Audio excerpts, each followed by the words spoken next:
2024 is coming to a close and the new year 2025 is right around the corner. So here are the Apple products you can look forward to coming up in the new year. So, the MacBooks you can be looking forward to this year. First, the MacBook Air, and this one should be going from the M3 chip to the M4 chip, and it should be getting 16GB of RAM as the base, since that's what they made the base model now, 16GB of RAM. So it should be starting with 16GB of RAM, M4 chip. There should be a new updated midnight color, so it should be more black and less fingerprinty, and then the price should be staying about the same.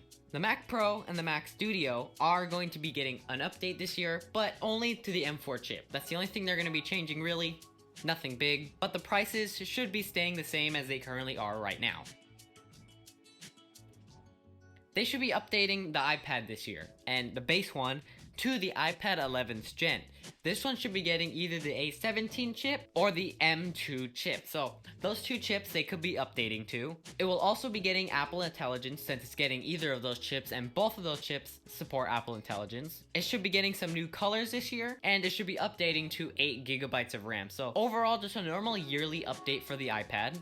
And the price should be staying the same as it currently is right now. Potentially this year, Apple should come out with a new iPad and HomePod mixed together. It should be a HomePod with an iPad on top of it. It would be used for FaceTime, and you'd be able to watch Apple TV on it. And then of course, you'd be able to control your smart home devices, and then it would just act as a HomePod. So just imagine an iPad on top of a HomePod. So if they do come out with that, that'd be really cool, but there's no confirmation that it is actually coming out this year.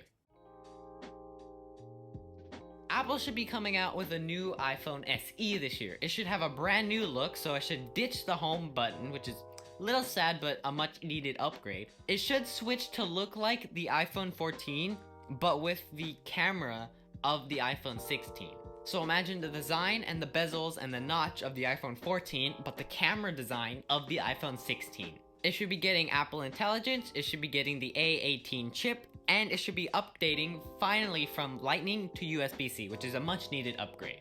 And the price should be staying around the same. It might go up a little bit, but it's supposed to and should stay at the same price, which is most likely to happen.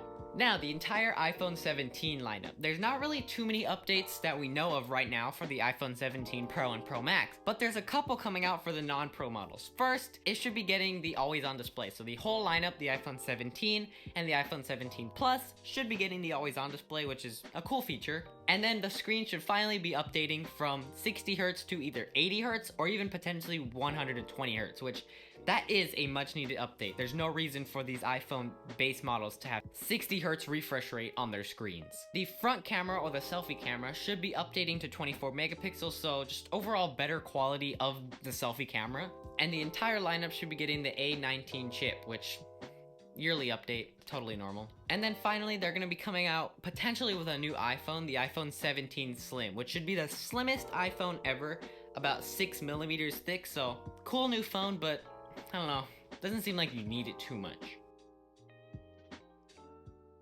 Sadly for the Apple Watches, there's no new leaks or rumors coming out, so all we know is they're going to be upgrading to the Apple Watch 11th gen and the Apple Watch Ultra 3rd generation. So nothing too exciting, just normal updates, but new leaks should be coming out pretty soon.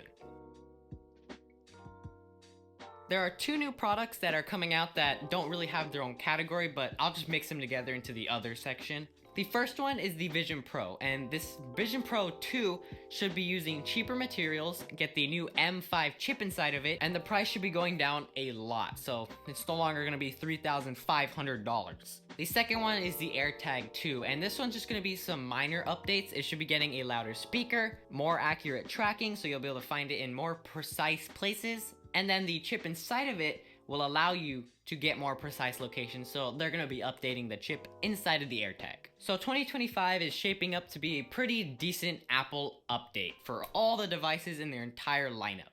And that just about wraps up today's video. If you did enjoy, then leave a like. And if you want to see more videos like this, subscribe and hit that bell so you won't miss any future videos that were hopefully helpful like this one. Thank you for watching, and I will see you in the next one. Bye!